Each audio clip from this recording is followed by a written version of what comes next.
कर्मा हेतु फलावह योग्राहोग्रह नाध्यंतः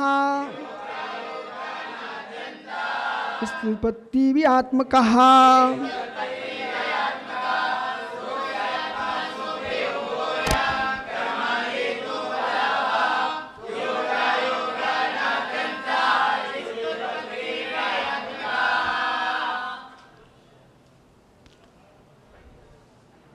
अब जगत में जड़ चेतन पर चर्चा चलती है, तो दो ही द्रव्य जीव अजीव, जीव और अजीव। जीव यानी आत्मा, आत्म द्रव्य कैसा है इस पर विचार कर रहे हैं। वो आत्म द्रव्य की सिद्धि नहीं है और जड़ चेतन में भेद नहीं है। आप विश्वव्यापी बना करके और सबका एक कर्ता बना करके आप जड़ चेतन में भेद नष्ट कर रहे हो। और जड़ की रचना चेतन की से कैसे हो सकती है? थोड़ा विवेक का भी प्रयोग कीजिए आप। उपादान के अनुसार कार्य होता है, उपादान की विपरीतता में कार्य नहीं होता। जड़ का उपादान जड़ ही होता है, चेतन का उपादान चेतन ही होता है। आप एक परमात्मा से संपूर्ण विश्व की उत्पत्ति बना दोगे, आप अपने विवेक को खो करके परमात्मा को दूषित कर रहे हो। मतलब कोई ये नहीं सोच पाया भविष्य में, या क्यों समझाते? एक दादा अपने पोते को समझाता है, बेटा ऐसा काम मत, ऐसा बोल मत देना, पूरी संस्कृति पूरा परिवार वंश बदनाम हो जाएगा, हमारी लाज रखो, आप ऐसा बोल मत देना। तो यहां क्या समझा रहे हैं? स्वस्य आत्मा उपयोगोयम, जो आत्मा उपयोगमयी है, तो आत्मा उपयोगमयी है, जड़ उपयोगमयी नहीं है। धर्म द्रव्य उपयोगमयी नहीं है, अधर्म द्रव्य उपयोगमयी नहीं है, काल द्रव्य उपयोगमयी नहीं है, आकाश द्रव्य उपयोगमयी नहीं है, पुद्गल द्रव्य उपयोगमयी नहीं है। उपयोगमयी कौन है? मात्र जीव द्रव्य, आत्मा बराबर। उपयोग क्या है? ज्ञान दर्शन। अब आप कह रहे हैं कि जड़ से उत्पन्न, जड़ को उत्पन्न किया है, कण कण को उत्पन्न किया है। नहीं, कण कण को उत्पन्न कैसे कर सकते हैं? वस्तु त्रैकालिक है, वस्तु त्रैकालिक है, और त्रैकालिक वस्तु पर तुम कर्ता क्यों स्थापित होना चाहते हो? अहंकार के पोषण के लिए तुम ये कहना चाहे मैं सबका विश्व का करता हूं। तो ऐसे तो बहुत सारे लोग हैं कर्तावादी, तो वे अपने अपने इष्ट को कर्ता बना के बैठे हुए हैं। तो तुम दो सब कर्तावादी आपस में लड़ पड़ो, वे कहेंगे हमने बनाया, वे कहेंगे हमने बनाया है। फिर मेरा प्रश्न हो जाएगा आपसे कि आपने अपने विरोधी क्यों बना लिए? आपने अपने विरोधी क्यों उत्पन्न कर लिए? जैन दर्शन दूर खड़ा है, बोले क्यों? ना हमने विरोध उत्पन्न किए ना अवरोध उत्पन्न किए। कसाई विरोध करती है और कसाई शांत रहता है। पकड़ रहे विषय को मैं क्या समझा रहा हूं आपको? जैन दर्शन ने क्या किया? उसने कहा भाई अणु अणु स्वाधीन है, इस शब्द पर तुम उबले मत करो कि किस पक्ष ने बोल दिया है। आगम में लिखा है स्वतंत्रता करता, और प्रत्येक द्रव्य अपनी आत्मा में स्वतंत्री है। एक जीवत्वपेक्षा आत्मा, एक सौमित्वपेक्षा आत्मा, एक जीवत्वपेक्षा ईश्वरत्व, एक स्वरूपपेक्षा ईश्वरत्व। प्रत्येक द्रव्य अपने स्वरूप में ईश्वर है, ठीक है? इसलिए स्वस्य आत्मा, वह आत्मा है कैसी? उपयोगमयी, ज्ञान दर्शन। आत्मा कैसी है? उपयोगमयी। स्वस्य अस्ति आत्मा सोपयोगम। सोपयोगम क्यों है? साहा उपयोगोयम है। यहाँ आपने सा का विसर्ग को ऊ करके ओ कर दिया है, समझे ना? क्या है भैया इतनी सारी? हाँ,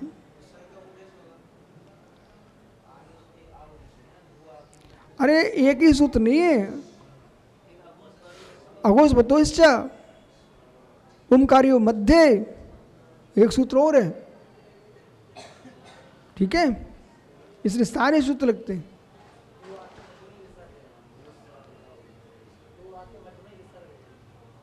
और यहां पर तो सो सा उपयोग में, तो सा उपयोग होयम, तो सा उपयोग होयम, सुर सुर हैं दोनों जगह, एक जगह आ एक जगह उ है। तो सो अस्ति आत्मा, सा अस्ति आत्मा, यहां लगा ये तो गढ़ चिन्ह में, सा अस्ति आत्मा, यहां पर भी विसर्ग है, देखो यहां दो आई हैं, सो अस्ति आत्मा, यहां तो दो आए हैं, आइए, तो सो उपयोग मई है, जड़ को चेतन नहीं कर सकते, चेतन जड़ नहीं कर सकता, एक कभी नहीं हो सकता, अत्यंता भाव है। क्या है?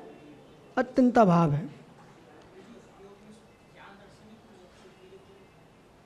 और उपयोग में ज्ञान दर्शन ही है, अन्य कोई गुण उपयोग में नहीं है। चेतन लक्षण जीवा, जीव लक्षण चेतन है, और चेतन क्या है? तत्व ज्ञान दर्शन हो, वो ज्ञान दर्शन। अन्य जो लक्षण है वो चेतन भूत लक्षण नहीं है। आगे टेंशन में तो आगे श्लोक आ रहा है, प्रमेयत्वा विधर्मी रजतात्मा चितात्मा ज्ञान दर्शन तस्मा चेतना चेतनात्मका। अब क्यों विकल्प करें? तीसरा श्लोक पढ़ लेना आप। प्रमेयत्वा जो धर्म है वे 6 द्रव्यों में पाए जाते हैं, पर ज्ञान दर्शन एकमात्र उपयोगो लक्षणम, और उपयोग है ना दो चतुर्भेदा, वो 2 प्रकार का, 4 प्रकार का, 8 प्रकार का, ऐसे 12 प्रकार का उपयोग है। आइए, क्रमा हेतु फलावा, अभी तुम आत्मा को समझिए, संक्षेप में ये क्लास चल रही भाई, समझ में आ गया? अन्य गुण अचेतन है, इसलिए आत्मा चेतना चेतनात्मक है। कर्म अपेक्षा नहीं, निज अपेक्षा, गुण अपेक्षा, नास्तित्व अपेक्षा नहीं, अस्तित्व अपेक्षा, पर नास्तित्व अपेक्षा नहीं, अस्तित्व अपेक्षा। आत्मा अचेतन है, क्यों? प्रमेयता गुण की अपेक्षा से। आइए, सो उपयोगोयम क्रमा हेतु फलावहा, वो कार्य कारण व्यवस्था, अपने आप में जीव रागदेश को प्राप्त होता शुद्ध अवस्था में तो कारण बनता हो, संसारी पर्याय उसका कार्य फल है। यही आत्मा रत्नत्रय का पालन करता है तब कारण समय सार बनता है, वो सिद्ध अवस्था उसका फल है, कार्य समय सार फलावहा। तो फल के अभाव में कोई कारण कारण मीमांसा होती नहीं। कहेंगे कुछ आप इस पे? कोई मीमांसा, फल के अभाव में कोई कारण कारण मीमांसा होती नहीं। भैया कहाँ से आए? पहचानो? मुरादाबाद से आना। मुरादाबाद समाज कह रही थी, महाराज जी हमारे गांव में एक आपका परम भक्त इकलौता, हाँ बोले आपका भक्त इकलौता कह रहे थे। अब प्रश्न करो क्यों कह रहे थे, ये भक्त क्यों है? हेतु फला वहा, इनको आनंद आता है, यही फल है। बोलो भैया, आनंद आता कि नहीं? यही फल है। तुम कहाँ से पधार गए? क्यों आ गए? दिन भर से घूम रहे यहीं पर बेकर आपके ना मन नहीं लगता, आनंद आता ना आपको, फला वहा। महात्मा जी पुण्य दिख गए, क्यों आए? अच्छा लगता है। फलावा, कोई भी कारण होगा तो फल के लिए होगा, और फल नहीं है तो कारण ही नहीं है, अकिंचित कर। अब यहां आप लोगों को ऐसे लोग इधर उधर नहीं देखना, यहां आपको क्या देखना है बेटा? आदि यहाँ तुम्हें देखना ये है कि दर्शन शास्त्र के नियमों को विस्तार पूर्वक आगम की भाषा में, चरणानुयोग की पद्धति में और बाह्य कार्य कारण के लिए, प्रत्येक कार्य सिद्धि के लिए कैसे प्रयोग करना चाहिए, वो तुम्हें अभी यहाँ सीखना चाहिए। सारे काम छोड़ करके यो ग्राहो ग्राह नाद्यंता, जो ग्राह्य है अग्राह्य है, स्यात् ज्ञान ज्ञेयों को धारण करता है इसलिए ज्ञायमान है, पर ज्ञेयों में प्रवेश नहीं करता, ज्ञान में प्रवेश अग्राह्य है। एक अपेक्षा पर कर्मों को ग्रहण किया है संसारी जीव ने, इसलिए ग्रहण करता है, कर्मभूत नहीं होता है इसलिए अग्राह्य है। ये तो समझिए ना, यो ग्राह ग्राह नाद्यंता, फिर वहां हम जाते पूज्यपाद स्वामी से मिलते हैं।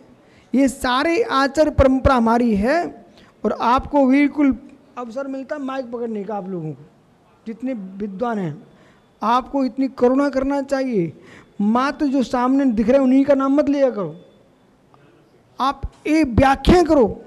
हमारी प्राचीन परंपरा आचार परंपरा है, समंतवद्य की अपनी दृष्टि है, कुंद की अपनी दृष्टि है, मानतुंग स्वामी की अपनी दृष्टि है, पूज्यपाद स्वामी की अपनी दृष्टि है, भद्रवाह स्वामी की अपनी दृष्टि है, भुतली की अपनी दृष्टि है, बादीराज सूर्य की अपनी दृष्टि है।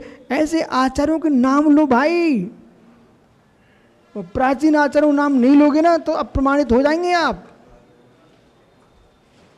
क्या भाई, कहाँ से कपिल से लेकर के शांक अपनी बात रख रहा है, वे वशिष्ठ को लेकर, अत्रि को लेकर के, अगस्त को लेकर के, सबको लेकर अपनी बात रख रहे।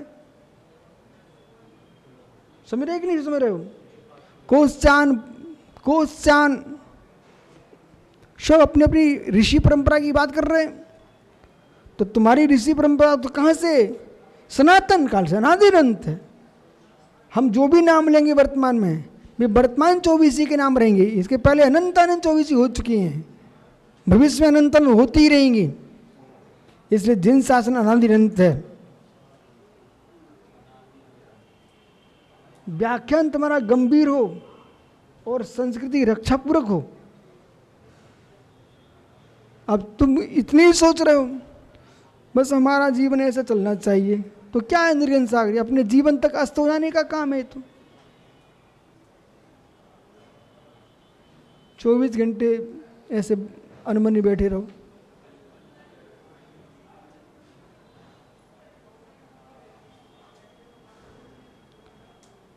कष्ट अपने स्थान पर है,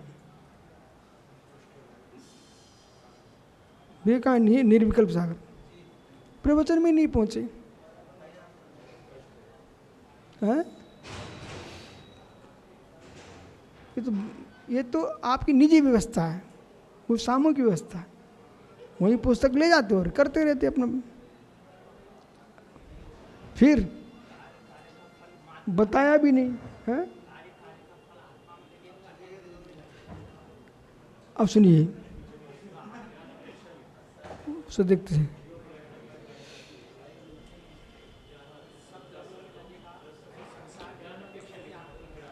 अब यो न ग्रहण ग्रहणार्थी, अब वहां अग्रीतम न ग्रहणार्थी गृहीतम न मुंचती। अग्रीत को ग्रहण नहीं करता, गृहीत को छोड़ता नहीं है। वह निज ज्ञान दर्शन की व्याख्या है। यहाँ दूसरी व्याख्या, यहाँ दोनों अपेक्षा लगाना आप, ठीक है? ज्ञान अपेक्षा, कर्म अपेक्षा, सारे विषय, गुण अपेक्षा, हे उपाधि अपेक्षा, ज्ञातत्व दृष्टि, भुक्तत्व दृष्टि, कर्तृत्व दृष्टि, अनादि अनंता। और आत्मा कैसी है? अनादि अनंत है, इसका आदि नहीं है, अंत भी नहीं है, अनादि अनंत है। और इस प्रति व्यात्म कहा, पर्याय दृष्टि से यह उत्पाद व ध्रुव से युक्त है। उत्पाद व ध्रुव से युक्त है। पूरा जैन दर्शन इस श्लोक में आ चुका है। ऐसा बोलिए, पूरा जैन दर्शन इस श्लोक में आ चुका, अथवा यूं कहिए विश्व व्यवस्था इस श्लोक में आ चुकी है। विश्व व्यवस्था। तुम जैन दर्शन नहीं सुनना चाहते, नहीं मानना चाहते, इसलिए आप विकल्प मत करिए, मुझे कोई विकल्प नहीं है। आप तो विश्व व्यवस्था को देखिए, ऐसी ही है। इसलिए परस्पर में वर्तमान में अब आक्रोश को छोड़ करके, सांप्रदायिकता का त्याग करके एक अच्छे ज्ञाता बनने के लिए सभी दर्शनों को एक साथ बैठ करके एक दूसरे की बात सुनना चाहिए, सुनना चाहिए। जिसमें हेता है ना उसमें भी विज्ञता है, जिसमें हेता है ना उसमें भी ज्ञता है। सुन क्यों नहीं रहे हो? जिसमें हेता है उसमें ज्ञता नहीं है क्या पीयूष भाई? जिसमें हेता है ना उसमें भी ज्ञता है कि नहीं? क्या आनंद आया। और ज्ञता के बिना हे उपादेयता का बोध कैसे? ये शब्दावली सीखिए, नहीं तो लोग जीभ नहीं पलटती। जिसमें हेता है उसमें भी ज्ञता है, और जिसमें उपादेयता है उसमें भी ज्ञता है। इसलिए क्या बोलता है जैन दर्शन? वो ये कहता है हे उपादेय उपेक्षणीय और हे उपादेय ज्ञेय। जो हे है वो भी ज्ञेय है, उपादेय वो भी ज्ञेय है, वो उपेक्षणीय है वो भी ज्ञेय है। हाँ, तो आप इस पंक्ति को ऐसा भी कह सकते हो ना, ऐसा ही बोल सकते हो। कैसा? ऐसा। कैसा? ऐसा। सो पूरा विषयात्म ज्ञानम प्रमाणम हिताहित प्राप्ति पर्याय समर्थन ज्ञान प्रमाण ज्ञान तत्व ज्ञान में तत् हिताहित प्राप्ति पर्याय समर्थन प्रमाण तो ज्ञान में तत्, ऐसा भी बोल सकते हो। हम दौलत राम जी को प्रतिष्ठित करें, अच्छी बात है, विद्वान ने कहा है बिन जाने से दोष गुण कैसे तजिए गई है, पर हम आचार्यों को भी स्थापित करके चलें। तो मैं तो ये कहता हूँ पहले जानो फिर पहचानो फिर मानो। तुम जाने हो नहीं, पहले मान के बैठ गए, रो बैठ करे। अब सुन लिया? पहले जानो पहचानो फिर मानो। बिना पहचाने जाने बिना मानना पागलपन है। ये तलाक क्यों हो रहे हैं? न पहचान पाए न जान पाए, गले में बरमाला डाल गया, वो बाद में फांसी लग गई। ओहो, ठीक है, कल मिलेंगे आपसे आगे।